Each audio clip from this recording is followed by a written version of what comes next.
As sports history fans, we often reminisce about the legends. Willis Reed limping onto the NBA Finals court, Kurt Schilling's bloody sock, Kerry Strug's courageous dismount, and so many more. These moments often define sports history. But what about the countless injuries that did not become legends, or careers that were derailed due to inadequate care? That's where this episode's sponsor comes in. Introducing to you, ILP Sports Consultants, your trusted sports injury partner, available 24/7. Brian Maelli at ILP Sports Consultants has over 20 years of experience in the orthopedic and sports medicine industry, and he has worked with athletes across the gamut, from youth to amateurs, professionals, in almost every sport played in the United States of America, accommodating athletes at every stage of their career. This adaptability ensures that ILP services are perfectly tailored to your skill level, no matter where you are in your athletic journey.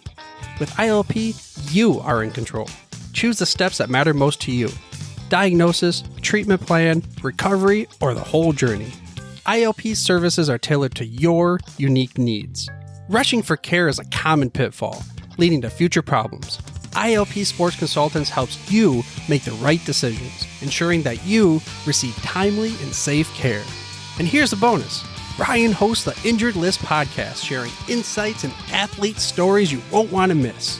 Whether you're a concerned parent or grandparent, or an athlete yourself seeking guidance, ILP Sports Consultants is your beacon of hope in sports injury management. Visit ilpsports.com today. That's the letters ilpsports.com. ILP Sports Consultants, where your well-being is the priority and your recovery is the mission. Choose ILP Sports Consultants for a healthier sports journey, helping you get back in the game the smart way.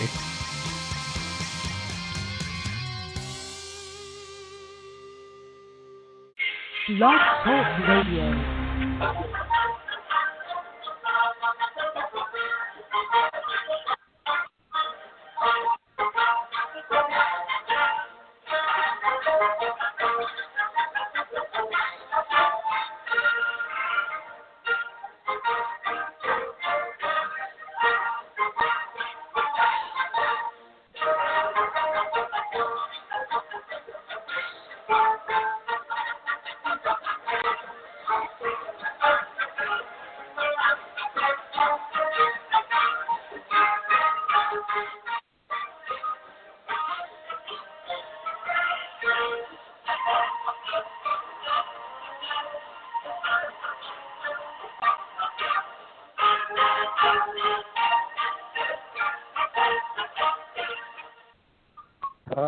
Tonight we go back in time to seasons past, when 22 men graced the rugged fields of yesterday, fighting for one more first down, one more yard gain, one final score which would bring victory after 60 minutes of battle on the gridiron.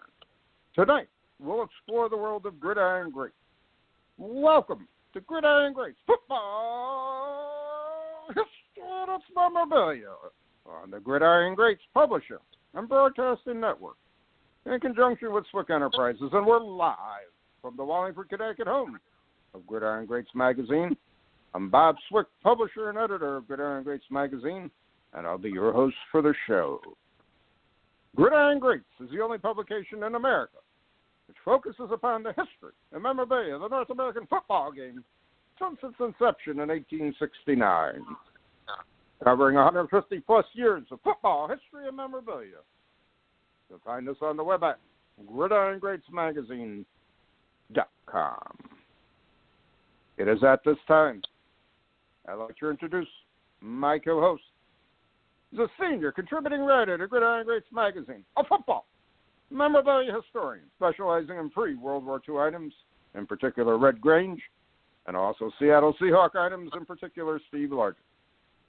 He hails from Portland, Oregon. Mr. Joe Squires. Joe, welcome to the show this evening. Always a pleasure, Captain. Always a pleasure. Yes. By the way, I forgot to mention pre-show, got my Gridiron Greats magazine in the mail on Monday. Always a pleasure to see Swick Enterprises in the upper left corner of an envelope like that. And our latest issue is available for sale, and people have been reading it, checking it out. And I'll start off immediately tonight by saying, if you're not a subscriber to Gridiron Greats magazine, what are you waiting for? Gridiron Greats magazine. What are you?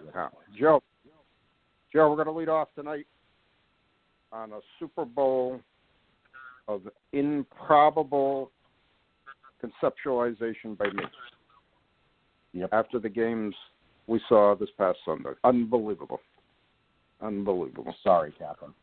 Sorry, brother. Winning isn't the only thing. It's everything.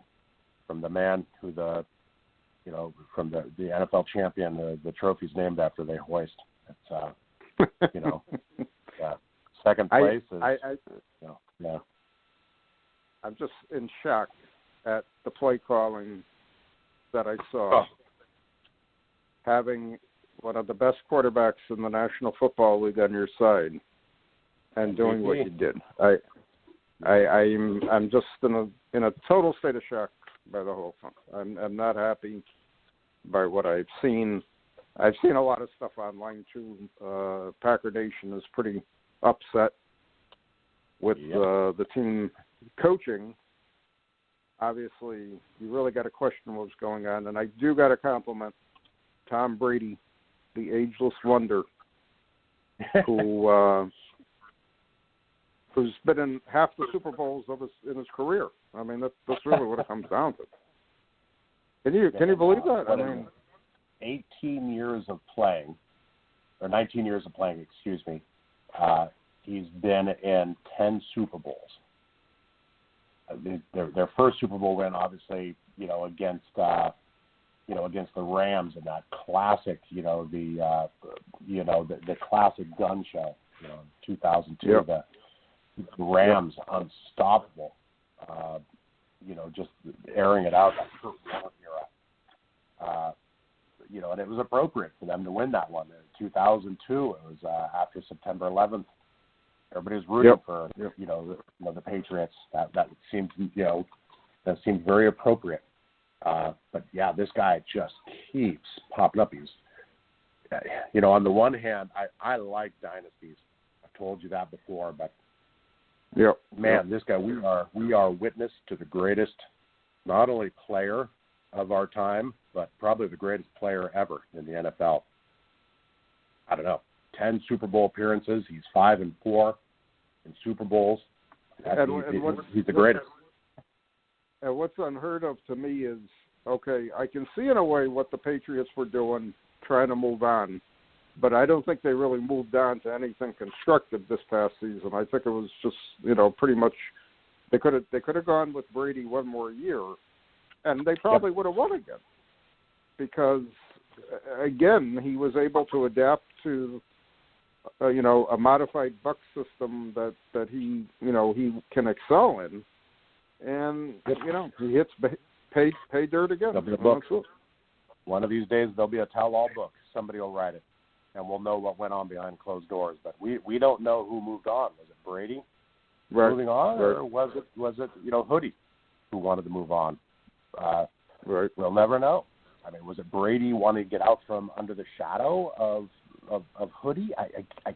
We don't know. To me, you put this tandem together. This, Belichick and Brady. I mean, the greatest. I mean, it's hard for me to say things like the greatest ever and stuff around you. Lombardi, obviously, the greatest. Yep. But Belichick, I mean, think what he's done. I mean, and pretty obvious having a star quarterback really helps.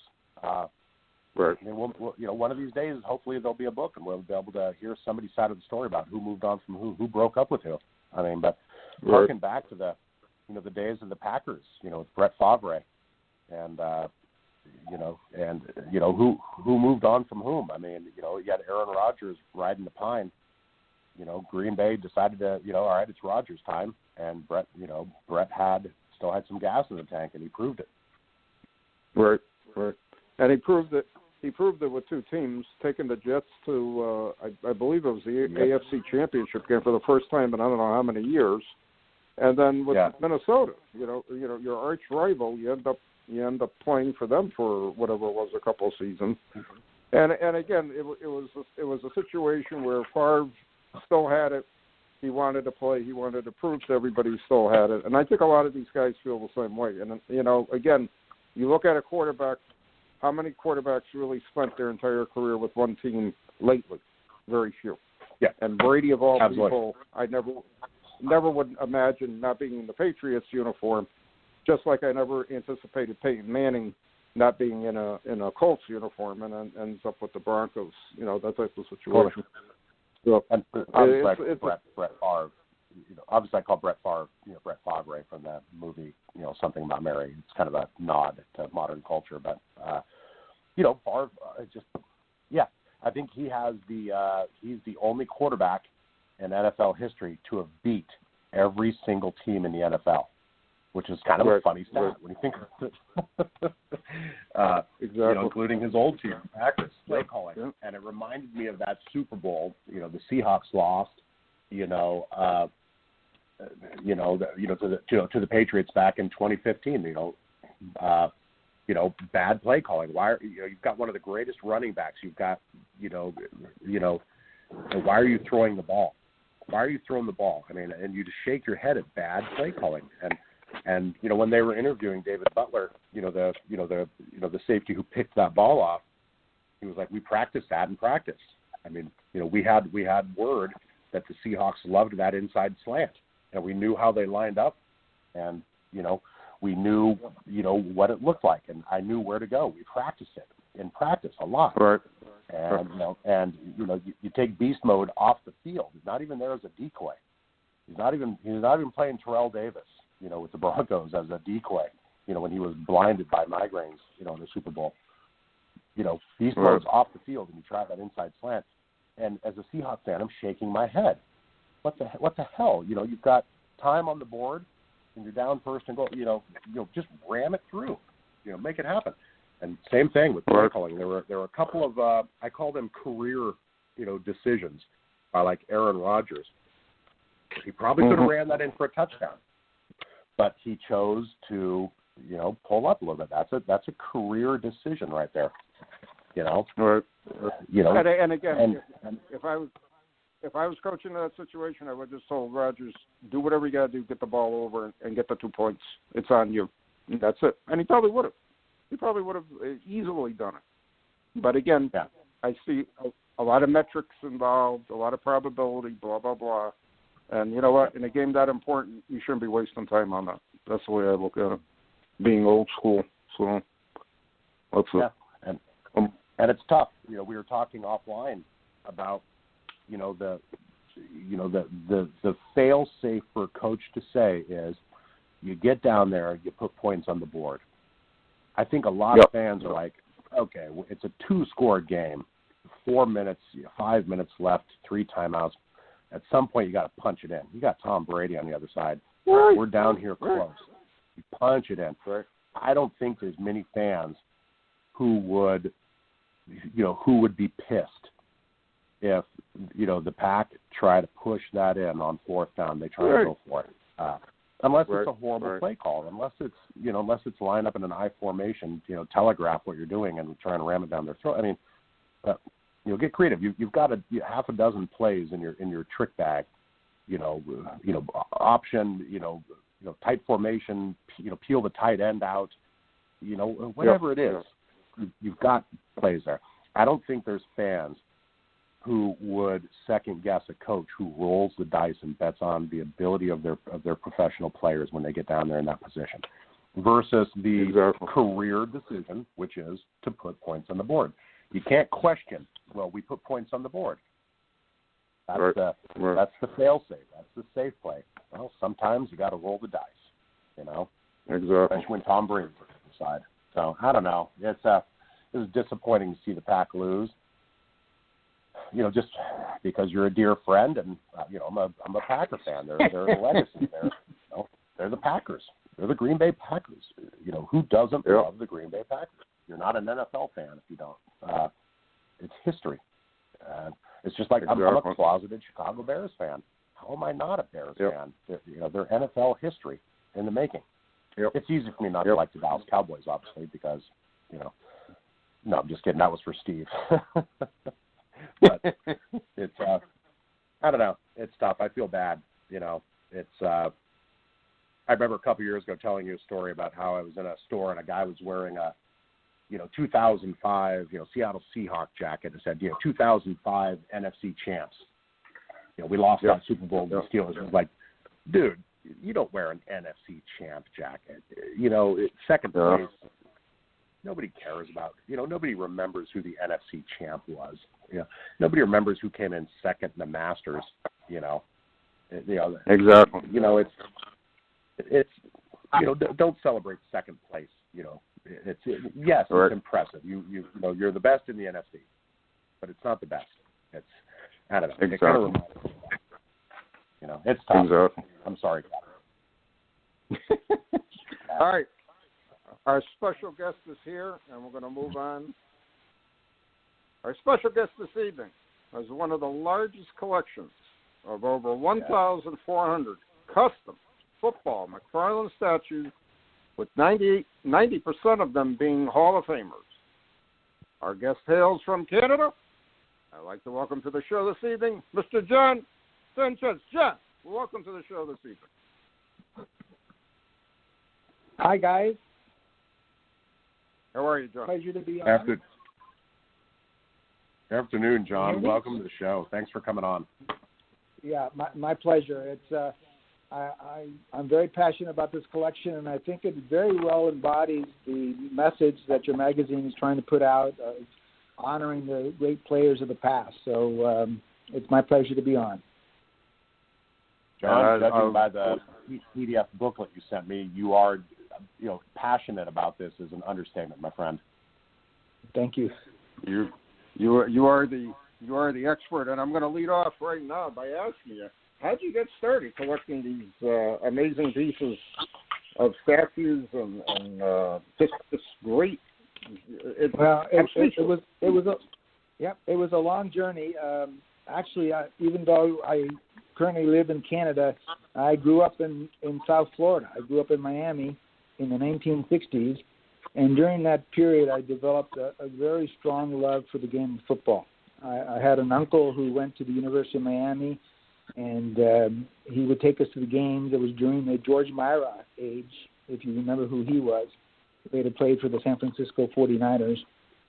And I also would watch the NFL games on CBS, mostly Washington Redskins, and you'd see, the Bobby Mitchells and the Sonny Jurgensen's play when they played the Packers, Bart Starr, Paul Hornung.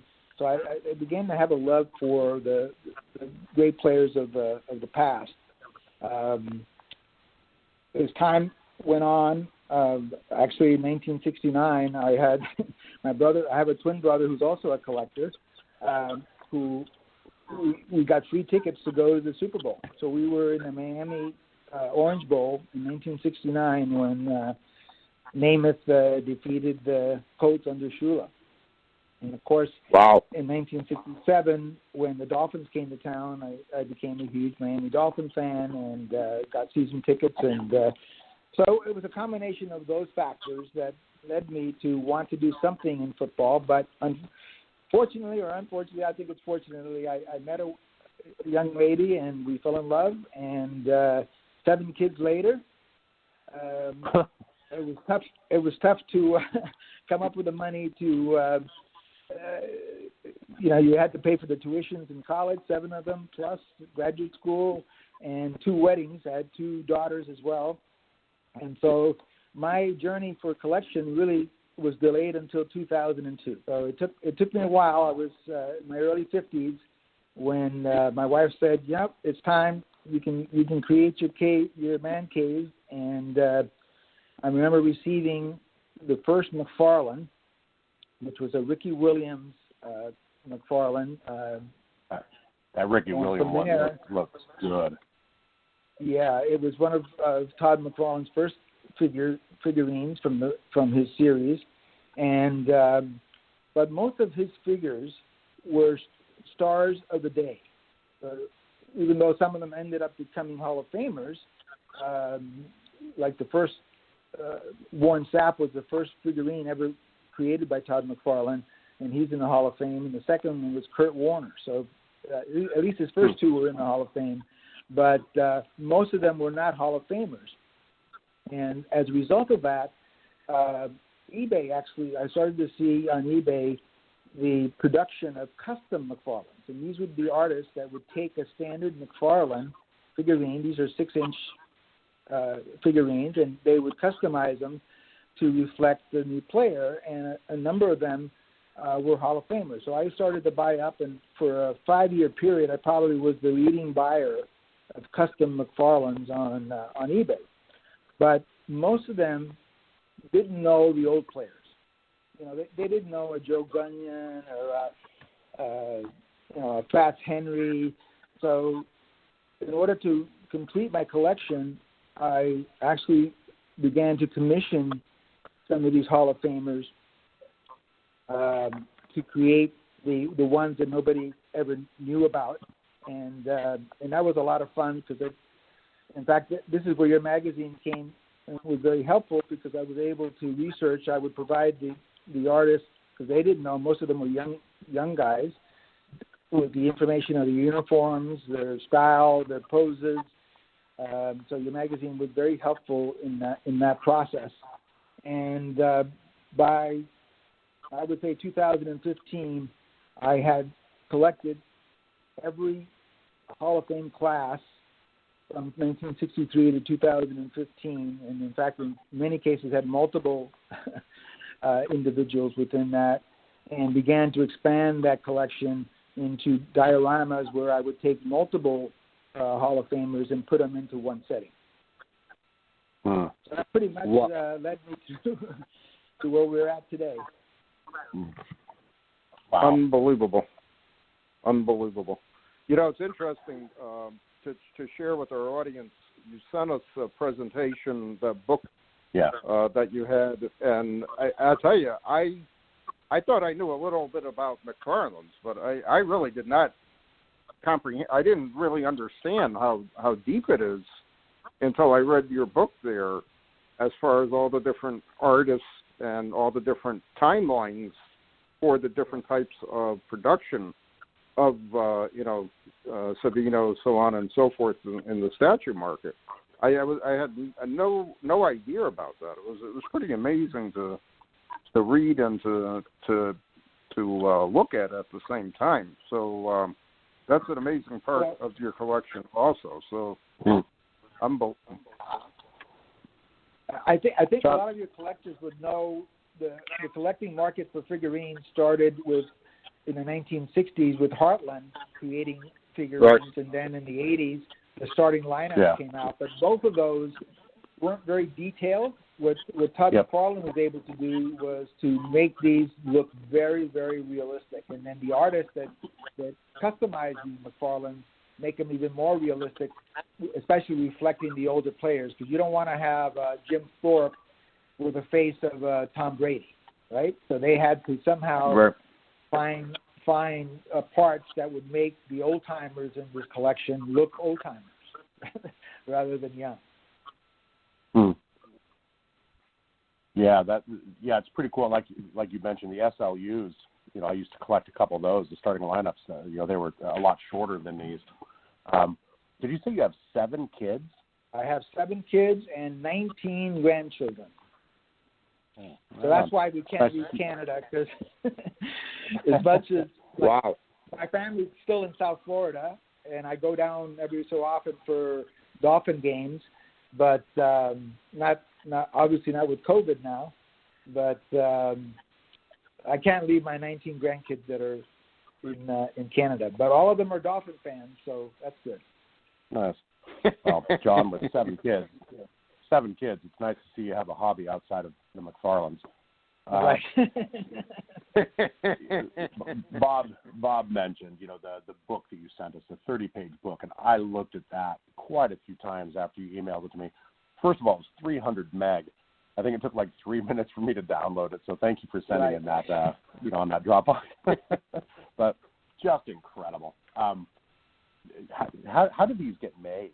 I mean, it's on page 4 of this booklet. You've got them rolled out on a piece of paper, and it looks like you kind of piece them together based on what it looks like. Right. Well, what happens what happens, Bob and Joe, is that the artist, first of all, I would submit to the artist a picture of the player and the description with colors of the uniform and so forth, and then they would get a standard McFarlane that you could pick up at Toys R Us for $10, let's say, and they would essentially strip that McFarlane, disassemble it, and repaint it based on the color scheme and information that I would provide them.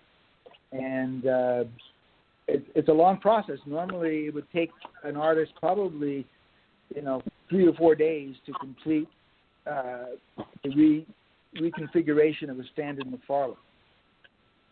And I suspect the McFarlane company probably likes this because people are still buying McFarlanes to be able to make these customs, and because it's a work of art, it's not considered any infringement on any rights either from the NFL or from McFarlane themselves.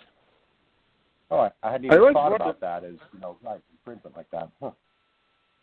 I always wondered about that, and that makes sense now as far as being able to do it. So that's definitely enlightening to know that. So I can see why they've been able to do it for such a long time. That's pretty neat, to say the least. Yeah.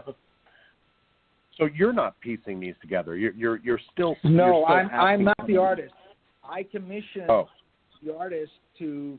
As I said, that's where your magazine would come in along with some other reference books. I would look up what Fat Henry's uniform looked like, what his facial features were, what his body shape was, and provide all that to the artist. They would then find the standard McFarlane that best resembles that, or they may take a couple of them and disassemble them, strip them of the paint, and then repaint them to reflect the player that I wanted. Otherwise, McFarlane would never have produced a Guy Chamberlain, for instance. Like, they would never have happened. Wow. Yeah, I mean that definitely makes sense to them. So I'm wondering why they never decided to go with older players. Do you have any thoughts on that? Yeah. Oh, sure. First of all, this McFarlane Toy Company is huge. They make action figures for like the Walking Dead series. So they're limited in terms of. So every year they would produce now maybe 7 or 8 players. They did finally, I think a couple of years later, produced a Legends series. So there are some, like a Bart Starr or a Dick Butkus, but none of the old players, not a Jim Thorpe, not a Red Grange, none of those players that we all fell in love with. A Bill Hewitt without his helmet on, that would not have fallen. Like the market for that would have been very limited. They were going after the kids that, see a Tom Brady, and so I think Tom Brady's been on there 3 or 4 times already in terms of the McFarlane. But so my collection is different from that end. These are fascinating, Bob. I went on the McFarlane website, a couple days ago. I mean, they've got Walking Dead, Game of Thrones, Marvel Comics, DC Universe. I mean, Flash. It's fascinating. They've got. I don't even think they have a section on their website for NFL anymore, do they? They do, but it's again limited. They like I said, maybe 4 or 5 players a year, and usually it's the hot players of that year. Right. Mariota. They had a Manziel when he first came into the league.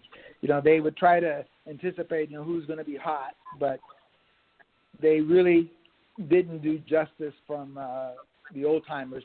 Sammy Baugh or Ollie Matson or Elray Hirsch.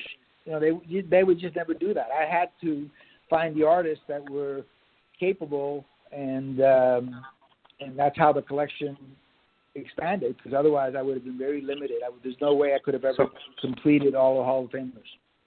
So how are you able to get McFarlane to customize these for you? Can anyone do that? Can anyone order these or ask for customization? Yeah, if all you need to do, guys, and I know you do this, just go on eBay and Google or type in custom McFarlane. Like I did that yesterday. There are 300 custom McFarlanes on eBay as we speak. So anybody can buy them. They vary in price from $50 to $400.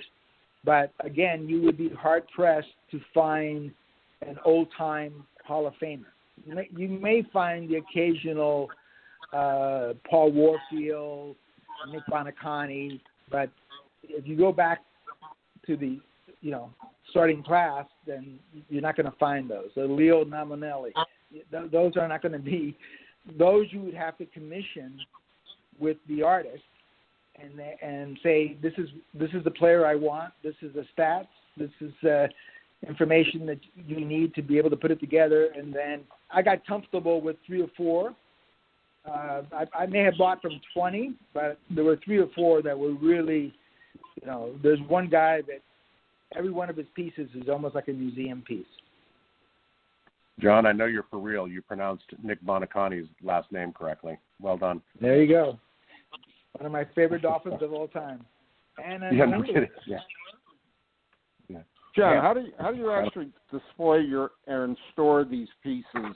I could tell by seeing what you presented to us, but can you describe to our audience how you actually do that? Sure, I'm sure this is the biggest challenge that all collectors have, but especially with over 1,000 pieces. I ended up renovating my basement with 3 large ceiling to wall bookcases. I bought 10 of the IKEA display cases, and they have like a locker room style small cabinet, and use that. Yeah. And the one that I had the most fun with was I found a manufacturer out of Michigan who would create a plexiglass shadow box, and then I provided them with the Hall of Fame's name and team and stats, and he would etch them in the front of the plexiglass. So every inch of wall that wasn't covered by the bookcases, I had this shadow box with the player inside. Secondly, because I knew who these players were. I mean, I could walk around my museum and know exactly who the player was. Anybody that would visit the house would have no clue. So I had to come up with a scheme to identify who the players were. And I started initially using some of my cards that I had collected over the years. But, not every Hall of Famer has a card. So I actually began, and these I did myself, I began customizing Hall of Fame cards using old style, like the Mayo style or the Bowman style. Each Hall of Famer has his own custom card. And then you may or may not know that back in the early days with the Hall of Fame, every player got a statue, but they also got a enshrinement mural. In fact, I was listening to one of your podcasts where I think he was the Cleveland Browns collector with Jim Brown, and he had got his enshrinement mural. So I was able to secure over a period of time copies of every mural, and I used that in the background of the player. So whoever visits my museum would then see the player's name and a picture of the mural in the background of the player. So that was kind of cool. Interesting.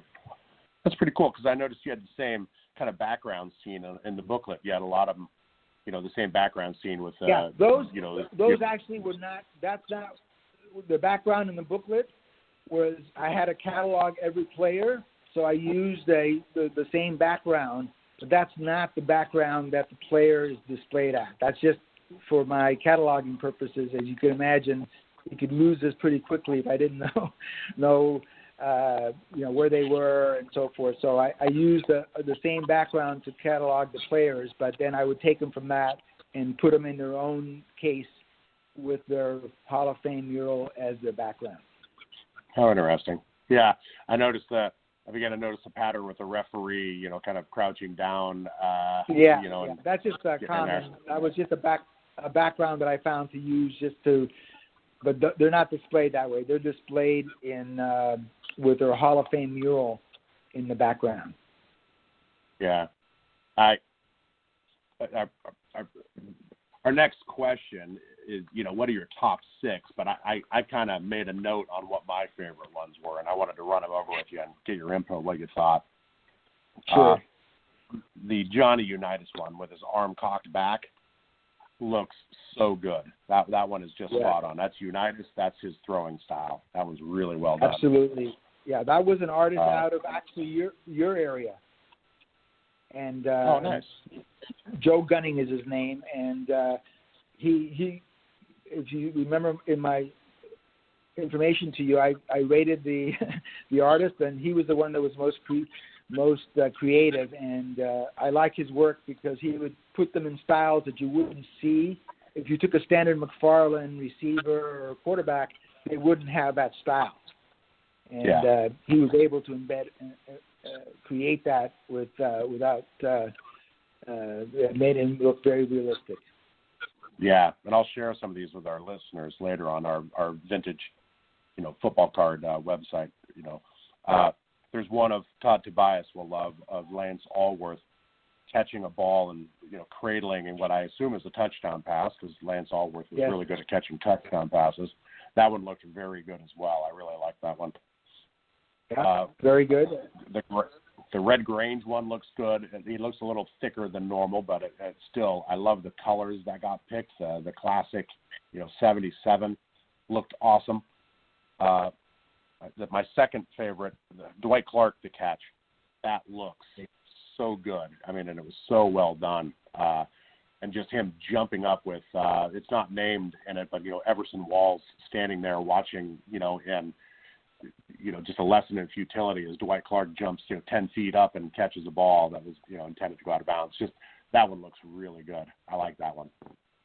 And then obviously I'm sure you would agree, and you probably get a lot of requests to buy this one, like the Steve Largent one, where he's diving to the right.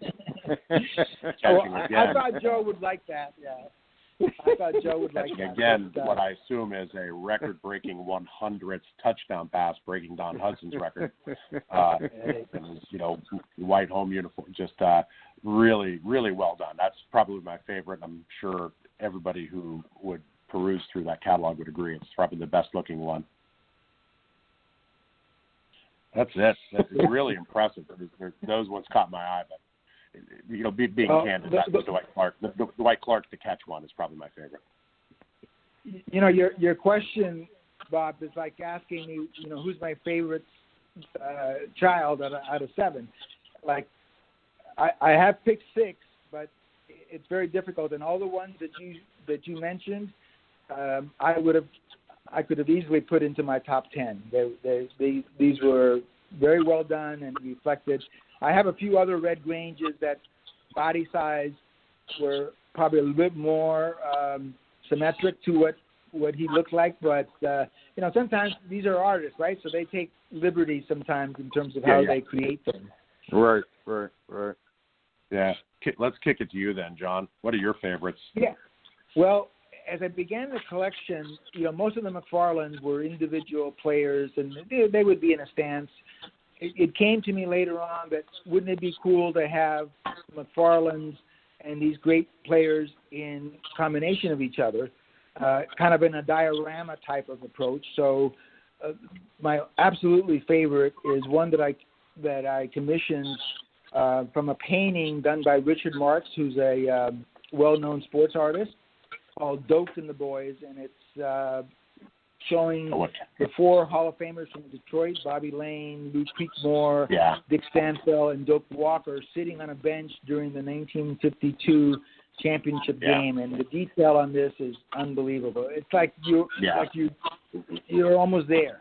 You can see the chill in the air. They're wearing their winter coats. It's an amazing piece, and probably my favorite of the dioramas. Bobby Lane sitting on the end of the bench, the blonde bomber. Blonde hair just looks good. Yeah. If you just look up Doak and the Boys and Richard Marks, you would see the painting that inspired that piece. Mm-hmm. The second one was a similar type of. There's a photo of 3 great Packers, and I call it Hudson and the Boys, and that's Don Hudson, Clark Hinkle, and Tony Kanata sitting on a bench. There's a fire going on. It's a very nice piece, and certainly if you're a Packer fan, I'm sure they would love to have that for sure. The third is actually very similar in the 1948 NFL championship game, which should have been called off because of a blizzard. I've entitled this the Philly Blizzard, and it shows 2 Hall of Famers, Pete Fios and Steve Van Buren, along with somebody who should be in the Hall of Fame, Bucko Kilroy, an old-timer, but all of them were named to the NFL All-Decade Team of the 1940s, and that piece I like a lot because it has actual snow on the ground, not the actual snow, but depiction of snow on the ground. So that was a cool piece as well. Of course, being a huge Dolphin fan, I couldn't not include one of my Dolphin pieces in here. And in tribute to Bob Greasy and Larry Zonka, there's the Perfect Season, which shows them Bob Greasy handing off to Larry Zonka during the 1972 Perfect Season. Yeah. I like the 72 stand in the background, just, how you got the 72 in there, just to note it. Right. And then I also got into collecting, after I had finished the collection in 2015, I decided to keep the collection going by finding the Hall of Famers in their college uniforms. So the 5th one, again inspired by a painting by another sports artist by the name of Arnold Freiberg, and it's called The Passing Game. And this is probably my favorite individual McFarlane, and it shows Don Hudson in his Alabama Crimson Tide uniform receiving a pass in his style that you see in a lot of photos. And the ball is suspended over his head. It's a really it's, to me, I could see this piece sitting in the Hall of Fame for sure. Yeah. I agree. And with that. The number 6, one of my favorite quarterbacks of all time from the Giants, Wyatt Tittle, in a famous game in 1964. This comes from another photograph. He had just thrown a pick 6. Had been whacked in the head, and he's sitting in the Pittsburgh Steelers end zone with blood dripping out of his head. I mean, you talk about the Gridiron Warrior. It's a classic photo. You see it in a lot of magazines, but it's one of my favorite hit pieces, so to speak. Wyatt Tittle in the end zone. Yeah, I love that photo. That to me is toughness. Whenever people are like, could a modern day quarterback put up numbers like they do, back in that era, of YA, I point to that photo and I say, no way. Definitely. Those are my top 6. A photo that can't be forgotten, and a piece, to have a custom piece like that is just incredible. Truly incredible. Amazing. Quick question there, Don. Like the Tony Gonzalez dunking, the picture that you have of it shows him behind the goalpost. How is he suspended in air? Is he attached to the goalpost, or is there a he post? Actually is hanging. He's a good question. He's actually hanging. The artist created it so that he's hanging from the goalpost. So it's a very cool piece.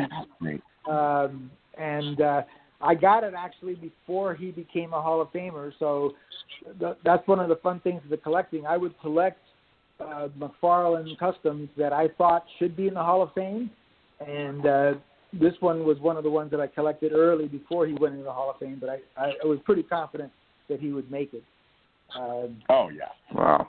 There were some that I have took a longer time, but this one I knew was going to, no question, be it. But I have an Alex Karras that I had before he was in put into the Hall of Fame. There have been a few that I bought in advance with the hope that they would get into the Hall. Well done. Yeah. That one looks cool. John, I like it. John, do you have any collecting stories you'd like to share with our audience that would interest us? Well, maybe a couple.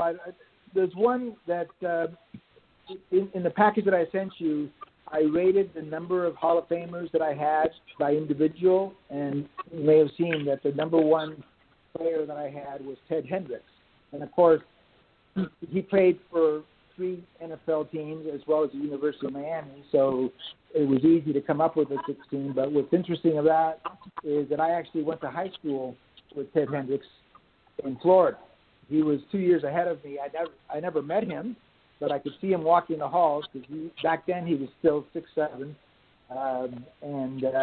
so it was kind of cool that I would ultimately collect somebody that you go to high school with.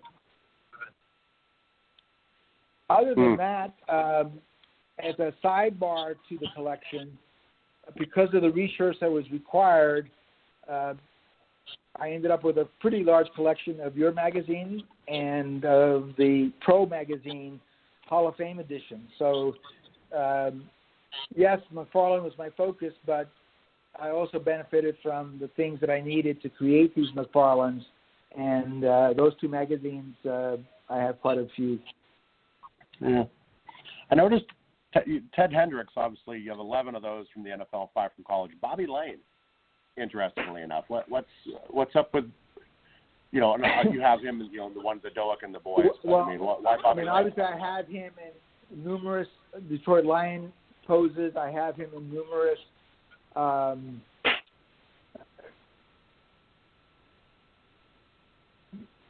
other poses as well. And his college, he played for Texas, so I have him in a few of the Texas poses. But I mentioned to you that I watched a lot of football growing up, and Bobby Lane at that time, before Dan Marino and Bob Griese came in, was my favorite quarterback. I just thought that he brought a lot to the game in terms of his feistiness and how he stood in the pocket. And so obviously I commissioned quite a few of them just to get it right. Sometimes the artist would do a good job, but you're always looking for the perfect figurine. So I ended up with, I think, 15 of his. Total, yeah. Sammy Baugh. Yeah. This is just a great list. Ted Hendricks, those listing. Ted Hendricks at 16, Bobby Lane at 15, Sammy Baugh, Slinging Sammy at 11, Dan Marino, obviously a Dolphin Hall of Famer at 10, Ollie Madsen, Crazy Legs Elroy, Bobby Waterfield at 9, Zonka 9, Paul Warfield, the amazing Paul Warfield at 8, Nick Bonaconti at 8. You have 106 figurines of those 10 gentlemen. Right. Yeah. So they represented about 8% of the collection. Joe should like Bob Waterfield. Isn't he a graduate of Oregon? U of O. Yeah, he went to U of O. Yeah, him and Dan Fouts. Oregon has a history of churning out some good quarterbacks and some not so good ones. Yeah, I have a very very nice looking Bob Waterfield in his Oregon Ducks uniform. Yeah. Wow, just impressive. I dig it. It's just pretty cool. And seriously, just going over this this catalog you put together, it's very cool. It's so organized. Veronica Nagurski, Don Hudson. I mean, most artistic. I mean, and you catalog this so well. The Jim Thorpe, Ernie Nevers, Ollie Madsen, Don Hudson one looks amazing. I love how the football is up on a stand and he's just that's why I was grabbing it. That was number 5 on the list. Yeah, the Paul Horning one, for the most realistic that you have, looks incredible. Charlie Choo Choo Justice, that's one of my favorite nicknames, Choo Choo. Right. Yeah, I'm just scrolling through this again. It just looks cool. You've picked. I mean, it's so swathed in NFL history. I mean, you've got names in your Blood McNally, John Blood McNally. I mean, Mike Ditka, Guy Chamberlain, Turk Edwards. I mean, these are names that, unless you're a nerd collector like us, most people hadn't heard of them. You're immortalizing them, in your McFarlanes, and I dig it. Well, again, I give your magazine a lot of credit because a lot of the stories that were written, whether it be Red Grange or whoever, would inspire me to say, you know what? Yeah. I'd rather have a nicer looking McFarlane for that particular individual. So, kudos to you guys and keep the good work coming. Hopefully it was a Red Grange article you read that I wrote. What are you looking for? What's on your want list? I mean, you have 1,100 McFarlanes, custom made, Hall of Famers, future Hall of Famers. Incredible. What else you got? What's the white whale? Here's the issue, guys. I think I mentioned to you when we first talked a couple of weeks ago. My wife and I had just moved to a 1,400 square foot condo. So all that collection is in storage right now. I'm contemplating, what to do. I've actually thought of donating it to the Hall of Fame. I have not talked to them yet, but I just don't want to be putting these back on eBay. I'm retired. I don't want to have the hassle of going through eBay and trying to sell off 1,400. But that being said, if I were to continue this collection, what I would do is I am missing, because I mentioned to you that I had completed it totally through 2016. So I'm missing about 16 players from the 17, 18, 19, and of course a huge class in 2020. So I would obviously collect those. And then finally, in a diorama, the diorama that I would love to have is those of you who may have seen the Dolphin-Raider game, that picture of Ryan Fitzpatrick's head being pulled in one direction and throwing a no pass would make a perfect McFarlane. So I would love to see. I would commission that tomorrow. I still may commission that and just have it as a piece in the den. But so to answer your question, I'm not sure what's going to happen to this collection, but it was definitely 20 years in the making and a lot of fun, and it really brought back a lot of memories from childhood. And my degree in university is in history, so it brought a lot of history from football that I wanted to find some way to keep it going. Wow, that's great. That's great. John, do you have any advice for any beginning collector who may be thinking about collecting statues, McFarlane, so on and so forth? Yeah, I think it's very simple. Maybe this goes contrary to the collecting field, but I think you should collect what you're passionate about and not worry about the investment portion of it. If you're looking for a financial return, I'm not sure. If I was going to do that, I don't know if I would have created or collected 1,400 McFarlanes. So I think be passionate and collect that. Two, I would be focused. So rather than, for instance, in my case, rather than collecting all the McFarlanes that were ever created, I focused on the Hall of Fame, and that helped. And finally, family has to come first. Pay for your wedding, pay for your children's tuition before you start spending $500,000 on a Grange jersey. Hey, I resemble that. That's great advice, to say the least. Wow. Yeah. Again, John, 7 kids. You got family first in there somewhere. Yeah. How's the counterfeit market? We have problems in the mainstream football hobby with resealed football wax packs, fake autographs, fake jerseys, trimmed cards. I mean, how's that look in this sector of the hobby? Yeah, it isn't an issue because remember, these artists, these are one of a kind, right? So you really, unless you're trying to, and it wouldn't make sense if you could buy a Tom Brady for $15 at Toys R Us. Why would somebody be putting it on eBay for $50? Like you don't see that. You don't see that in the custom McFarlane collectible industry. you don't see that. That isn't an issue.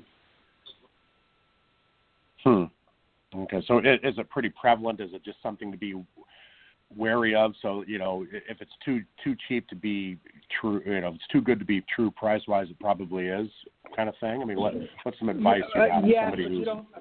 Again, I would encourage yourselves and the listeners to go on eBay and just type in custom McFarlanes, and you'll see the plethora of available. And it's not just football. There's customs in baseball and basketball, but mostly you'll see in the football arena. So it's difficult when you say have a counterfeit one. That isn't possible. If you've created right. one, it's a piece of art, right? So, right. But they'll be clearly marked. Is it a custom McFarlane or is it an original McFarlane? And if it's an original McFarlane, other than for the collector that wants to keep them in their packages, I don't see that would ever be an issue of people selling McFarlanes that are fake. Well, that's good for the market then, knowing that. I mean, compared to like what we see in cards, as Joe brought up, that's a good sign for that type of market for the McFarlanes. So that's interesting to know also. John, we're almost out of time. Any final thoughts? Well, I thank you all for allowing me to talk about my passion and keep that magazine going, because it brings a lot of history and honoring these players that without them, these current players wouldn't have the luxury that they have today. Thank you. I appreciate that. I appreciate it. John, thanks for being on Said it many times. Amazing collection, truly amazing. And to let our listeners know, John is going to be featured in the spring issue of Gridiron Greats magazine as our super collector. So we'll have some of those pictures of what he has described tonight in the magazine for everyone to see. And it's going to be incredible to see in print. That's all I can say. John, thanks for being on. We appreciate it. Thank you both. Thank you. Really appreciate it. All right, Joe, we're going to wrap things up. We're down to a few minutes. We're going to go into our 2-minute warning and wrap up. I'm going to hand off to you now. What'd you pick up on tonight's show? Shoot, boy. Man, oh, man. How cool is this? These are just nods to the football greats, and some of these are so well done. It's pretty cool, but I agree with what John said. It is, a slippery slope. It's just kind of that rabbit hole of just, coming up with scenes and, seeing cool things that you want recreated. It's got to be tough. I mean, some of these are amazing.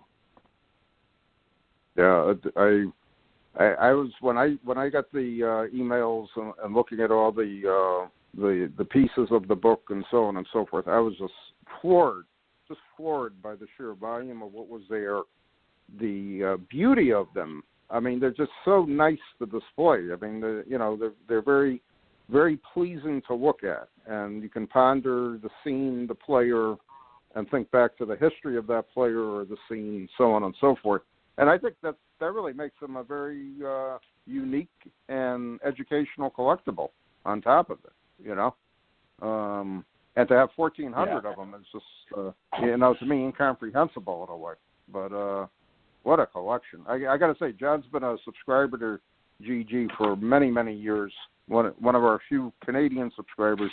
I also have to mention the Canadian Football League Alumni Association also subscribes to our magazine. I've been in touch with them several times, and they're very interested in what we do with players. A lot of them do have a history in the CFL also. And again, the CFL, I've always felt, was underrated because there are some great players, great games, great dynasties of that league, and sometimes it's overlooked in the history of the NFL. So they're still there. They're still functional. Hopefully they'll be on the field in 21 playing. But getting back to John's collection, just truly amazing. Truly amazing. And it sounds like I misspoke. For some reason, I thought he had 1,100. It was 1,400. I hate 1,400. Under guessing someone's the breadth of someone's collection. That's pretty cool. Just again, just cool. He rattled off his top 10. And what's funny is I have a short attention span. I didn't notice the header was top 10. And as I was scrolling through that, I'm like, Doak and the boys, the Dwight Clark, the catch. I was like, God, these are so good. Yep. And it was just kind of cool, because those were some of my favorites. And it was cool to hear him say, these are my favorites. I'm like, man, all right, at least we're on the same page there. Yeah. All right, we're almost out of time. Check out our website, GridironGreatsMagazine.com. If you're not a subscriber, what are you waiting for? GridironGreatsMagazine.com. Joe, back to you. 20 seconds. Final thoughts. Hope to talk to you before or after the Super Bowl, Captain. But if not, then I'm sure our text chat amongst our friends will be active and fun. And we'll see if Mr. Brady adds another ring to his collection. Truly amazing. Truly amazing. And again, I just want to, in like 10 seconds or less, I truly am amazed in my lifetime viewing the collections I've viewed over the years. And John is right up there with one of the top 10 collections I've ever seen. It just amazes me. And I'm so happy I've been able to share these with the football collecting community, because they definitely need to be preserved, and they definitely need to be shown to the public. All right, we're almost out of time. Thanks for listening. Joe, we'll be back next month for a few more episodes. GridironGreatsMagazine.com.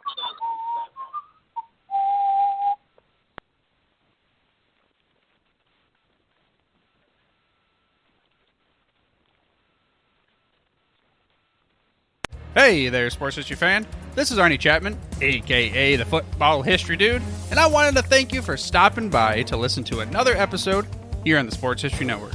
Our podcasters are passionate about uncovering and sharing sports stories from yesteryear. And if you didn't know it already, we have over 30 shows across the network covering all sorts of sports history topics.